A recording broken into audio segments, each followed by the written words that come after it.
아, 우리가 디모데전서 또 디도서와 함께 이 디모데후서 세 장을 세 성경 세 권의 책을 옥중서신이라고 한다고 제가 디모데전서를 시작하면서 들어가면서 말씀을 드렸죠. 디모데후서는 이제 이어서 계속해서 사도 바울이 그의 사랑하는 아들, 믿음의 아들이겠죠. 사랑하는 아들 디모데에게 계속해서 권면하고 또 그가 사역을 하면서 어떻게 해야 하는지, 어떠한 삶을 살아야 하고 목회자로서의 어떤 길을 가야 하는지에 대해서 계속해서 이야기를 합니다. 오늘 말씀을 보니까 이렇게 시작하죠. 하나님의 뜻으로 말미암아 그리스도 예수 안에 있는 생명의 약속대로 그리스도 예수의 사도된 바울은, 자, 약간 이제 사도가 바울이 디모데에게 서신을 하면서 인사말처럼 그렇게 사용을 하고 있는데, 사도 바울의 서신을 보면 이게 독특한 것이 있어요. 그러니까 독특하다라고 이야기를 하는 게 뭐냐면, 자기 자신의 사도된 것에 대해서, 자기 자신의 직분에 대해서 조금은 설명하는 그러한 글들이 좀 많이 있습니다.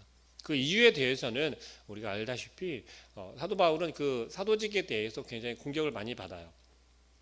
그리고 사도라고 하는 것은, 사도로 세움을 부르심을 받았다라고 하는 것은 예수 그리스도의 12 제자만을 예수님께서 부르시고 선택하시고 세웠다라고 해서 그 12 제자 외에는 사도라고 말할 수 없다라고 그렇게 이야기하는 사람들이 있다는 이야기죠.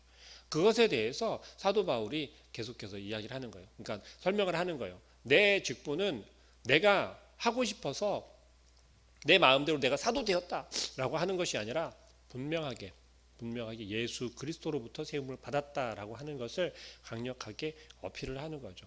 그 이유에 대해서는 계속해서 사도 바울이 이렇게 공격을 받기 때문에 그래요. 너 사도 아니잖아. 너 세움을 받은 게 누구한테 받은 거야? 네 신분이 도대체 뭐야? 라고 하는 공격들을 계속 받는데, 사도 바울만 받는 것이 아니라 오늘 지금 보니까 사도 바울이 세운 에베소 교회의 다음 차기 목회자로 세운 디모데를 향하여서도 그렇게 이야기를 한다라는 거죠. 디모데를 향하여서도 네가 너를 안수한 그 누구야 그게 바울이지 라고 이야기를 하는 거예요. 너 바울은 사도가 아니야.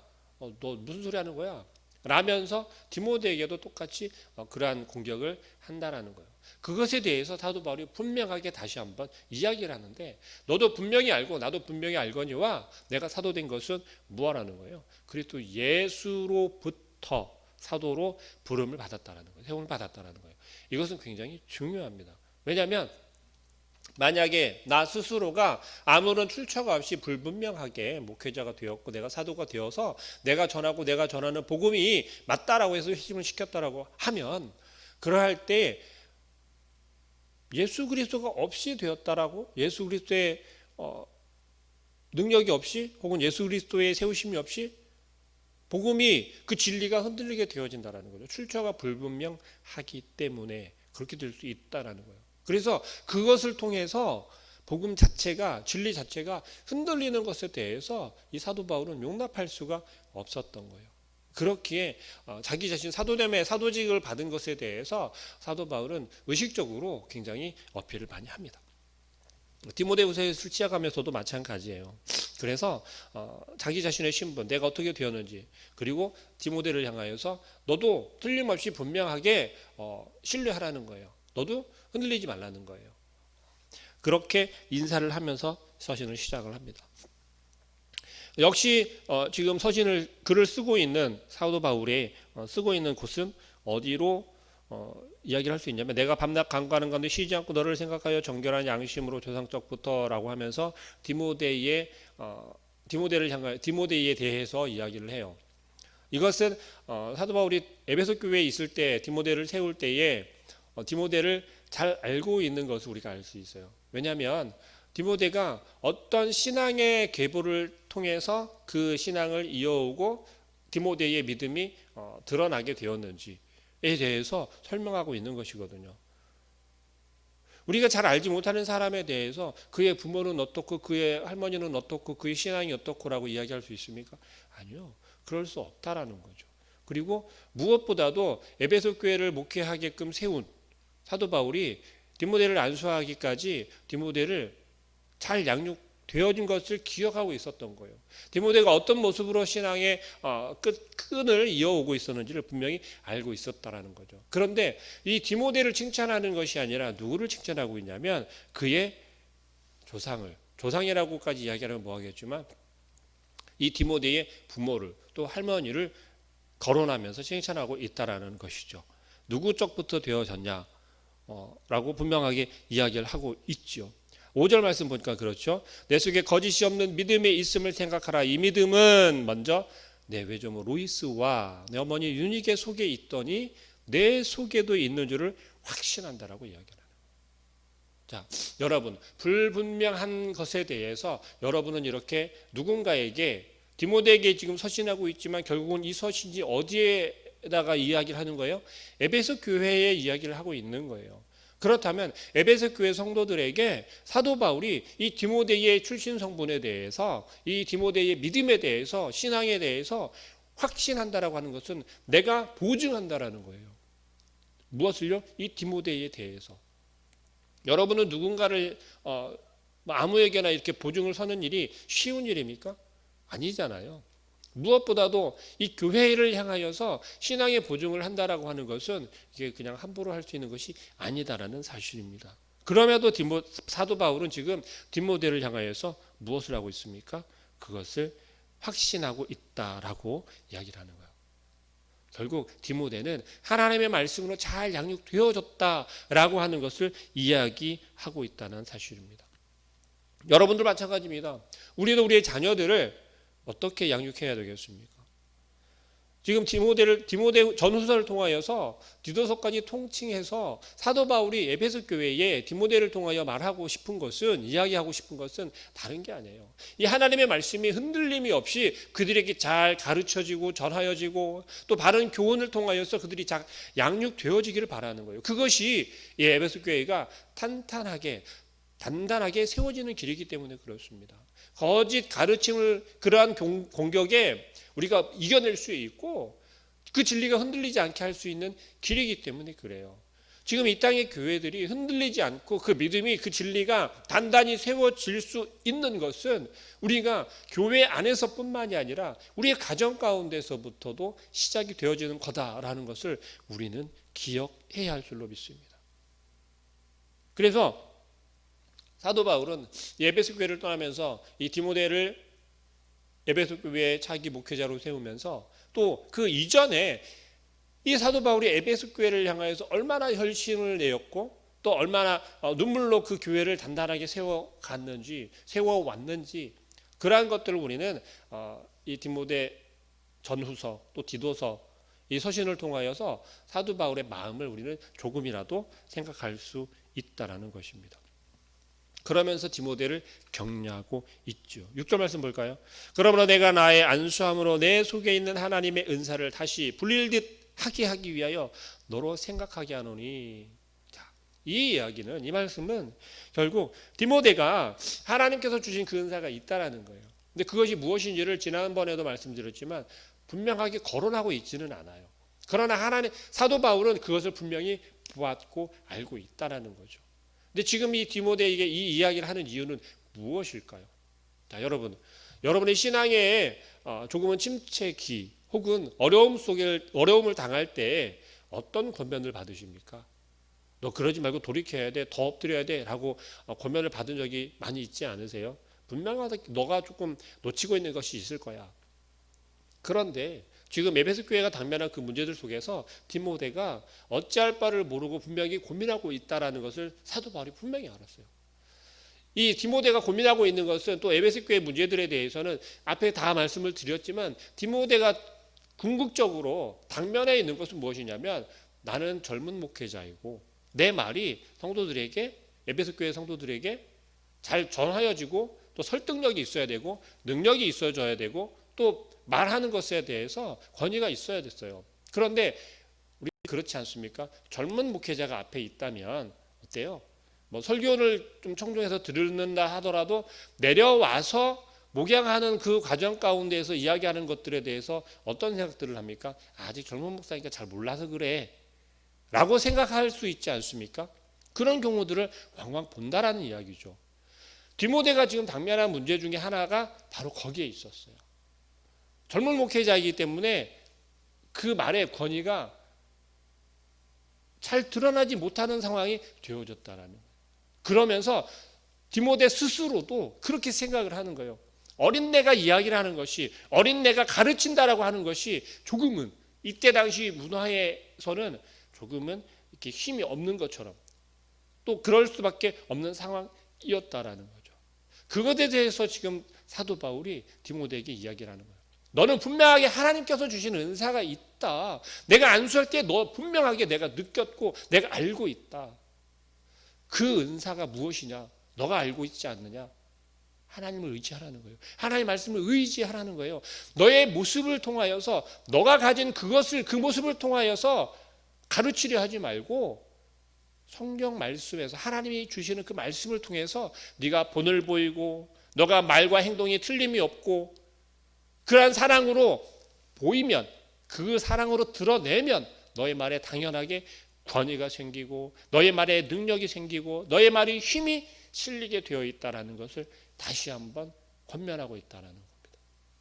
그리고 이 이야기는 반대로 에베소 교회 성도들에게는 그렇게 들리겠죠. 앞에서 너희를 향하여서 성도들을 향하여서 가르치고 있는 젊은 목회자의 말을 허투루 듣지 말라는 거예요. 한 귀로 흘리지 말라는 거예요. 소홀히 여기지 말라는 것입니다. 그리고 그의 직분에 대해서 세움을 받은 것에 대해서 마음 가운데 그렇게 하라는 거예요. 업신여기지 말라는 거예요. 하나님이 세우신 것이고 예수 그리스도를 통하여서 세우심을 받은 목회자라는 것을 분명히 기억하라는 것입니다. 그리고 그 권위에 따르라는 거예요. 복음과 함께 고난을 받는 것, 이 디모데가 고난을 받는 것, 그것은 제가 방금 다 거론한 그러한 것들이 디모데에게는 큰 고난이 되었다는 거죠. 거짓 교사들도 거짓 가르침이 에베소 교회를 들어오려 하는 것, 공격하는 것도 큰 고난이지요. 그것을 감당해야 했으니까요. 얼마나 그들은 더 이 디모데를 업신여겼겠어요. 외부에서 들어오는 공격들은 더 심했을 거라는 거죠. 어디 젊은 것이 들어와서 막 그렇게 이야기하지 않겠습니까? 근데 그것을 참아내야 한다는 거예요. 그것을 사도 바울은 무엇을 빗대어서 이야기를 하냐면 지금 사도 바울이 어떤 상태입니까? 감옥에 갇혀 있는. 나는 감옥에 갇히기까지도 그것을 두려워하지 않았고 타협하지 않았다라는 거예요. 그런 정도는 보통이라는 거죠. 충분히 감당할 수 있어야 한다는 것이고 감당할 수 있다는 것을 사도 바울은 디모데에게 권면하고 있습니다. 8주 말씀 볼까요? 그러므로 너는 내가 우리 주를 증언함과 또는 주를 위하여 갇힌 자 된 나를 부끄러워하되 하지 말고 오직 하나님의 능력을 따라 복음과 함께 고난을 받으라는 거예요. 고난을 받으라. 우리가 이 고난을 받으라고 하는 이 말씀 때문에 꼭 그런 생각들 그렇게 또 이야기 권면하는 사람들도 간혹 제가 보기도 했습니다. 그게 뭐냐면 세상의 고난을 받고 세상의 어려움 속에서 막 정말 힘을 잃고 좌절하고 막 그러는 상황 속에서 그러는 거예요. 야, 하나님 고난도 받으라고 했어 라는 거죠. 과연 이게 맞는 권면일까요? 물론 하나님의 말씀을 우리는 간혹 오해해서 상황과 환경이 전혀 맞지 않는 그러한 이렇게 권면을 할 때가 종종 있습니다. 하나님께서요 우리를 향하여서 정말 우리의 삶 속에서 우리가 세상을 살아가면서 그렇게 어렵고 험난한 길을 가게끔 계획하셨을까요? 하나님께서 우리에게 고난을 주실 때는요 우리를 고통 속에 고난 속에 살아가게끔 하기 위해서 그 속에 우리를 던져놓으시는 게 아니에요. 잘 생각을 해보시기 바랍니다. 이스라엘 백성들이 고난을 받고 그 환난과 역경을 겪을 때는 어떤 때였냐면 하나님을 떠났을 때예요. 하나님의 말씀을 따르지 않고 떠났을 때 하나님께서는 돌아오게 하시기 위해서 이스라엘 백성들에게 고난을 주시는 거예요. 깨달으라고. 나 여기 있어. 깨달으라고. 나와 함께 할 때만 너희가 형통할 수 있고 평안할 수 있어. 라는 것을 이스라엘 백성들에게 계속해서 가르치시는 거예요. 그런데 우리는 그 말씀을 어떻게 이해합니까? 내가 삶에서 고통을 당하는 것도 너무 당연한 거야. 내가 하나님의 말씀대로 사는 거야. 뭐가 빠졌습니까? 그 속에 하나님은 전혀 없어요. 하나님의 말씀을 따르는 게 없어요. 내 삶을 살아가면서 내 욕심을 따라가면서 받는 고통을 그렇게 우리가 이야기한다니까요. 그러면서 교회는 안 나가도 돼. 교회 한번 빠져도 돼. 한번 잘못 되었다니까요. 지난 시간에 말씀을 한번 드렸잖아요. 우리 마음 가운데 부하려는 마음이 문제라는 거예요. 세상 속에서 우리가 성공하려는 마음인 거예요. 그게 무엇을, 누구를 향한 마음이요? 나를 향한 마음이라는 거예요. 내가 세상에서 성공하려는 마음이라는 거예요. 사도 바울이 지금 디모데에게 이야기하는 건 그거예요. 감옥에 갇힌 나를 부끄러워하지 말라는 것은 왜 그런 거예요? 디모데를 세운 게 누구예요? 사도 바울이 디모데를 안수하고 에베소 교회 차기 목회자로 세워놓고 갔다는 이야기죠. 그래서 부끄러워하지 말라는 거예요. 너를 세운 게 바울이었지 사도도 아닌데 스스로 사도라고 이야기하면서 막 그러는 사람한테 너 안수받은 거지? 라는 거죠.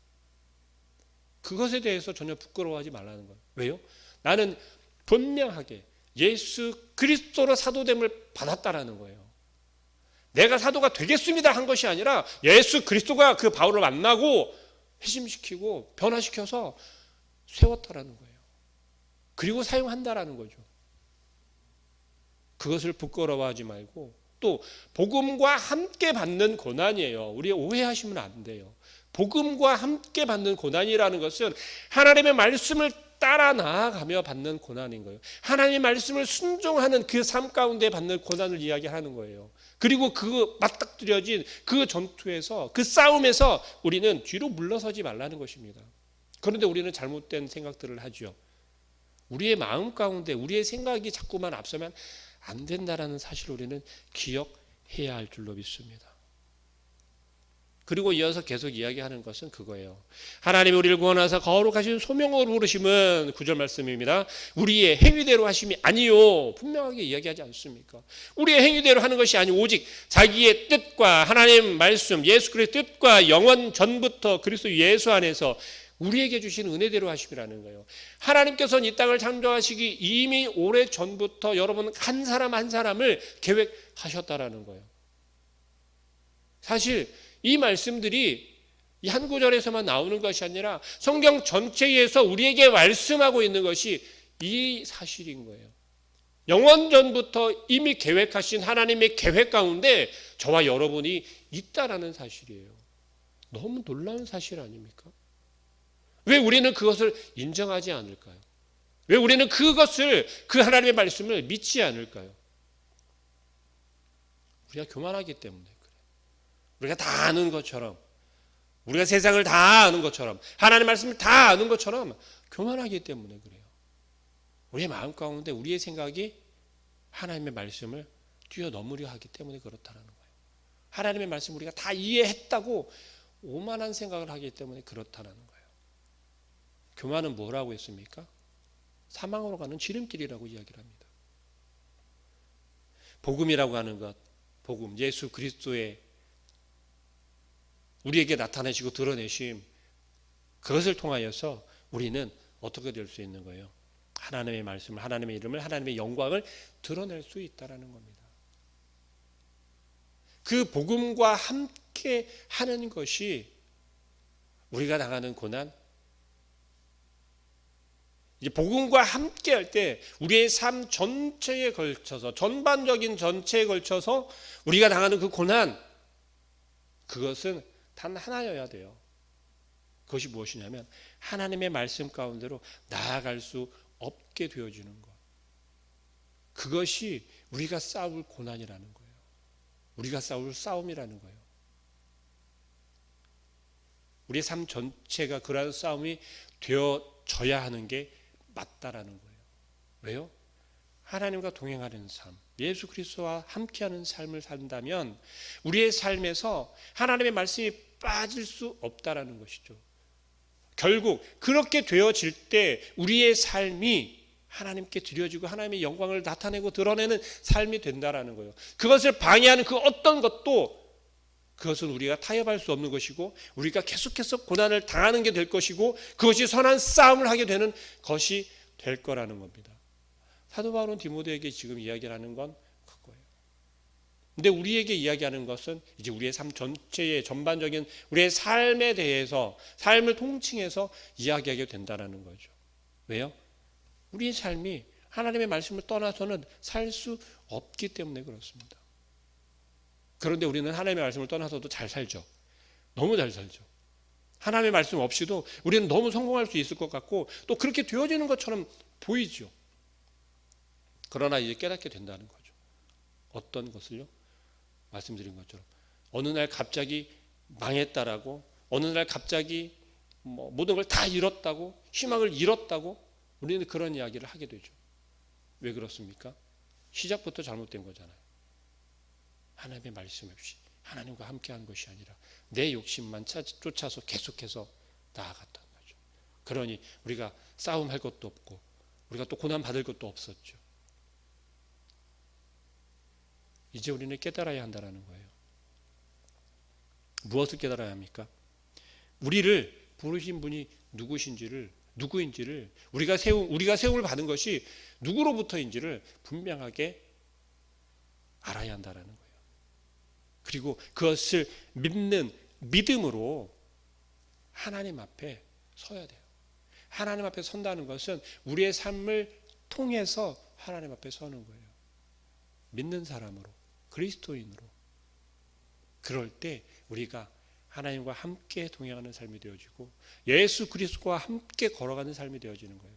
성령의 역사하심이 우리의 삶에서 자연스럽게 하나하나 드러나게 된다는 것이죠. 그것이 곧 하나님을 영광스럽게 하는 것이고 하나님을 기쁘시게 하는 삶인 줄로 믿습니다.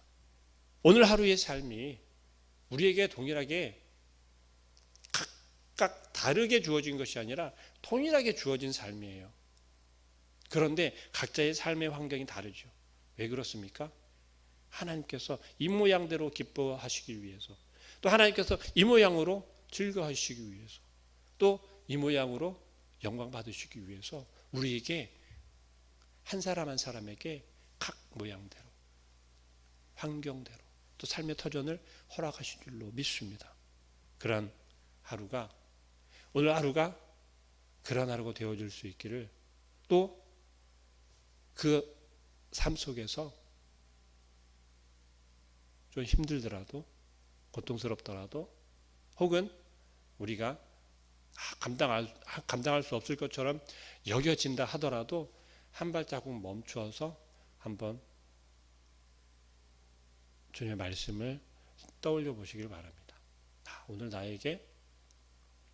오늘도 이게 나에게, 오늘도 나와 함께 라고 하는 말씀을 기억하시고 나의 삶을 통하여 영광받기를 원하시고 기뻐 받으시기를 원하시는 그 하나님을 생각하면서 또 그 하나님과 함께 동행하시는, 그러므로 하나님을 영광스럽게 하는, 기쁘시게 하는 오늘 하루의 삶이 되어줄 수 있기를 주님의 이름으로 축복합니다.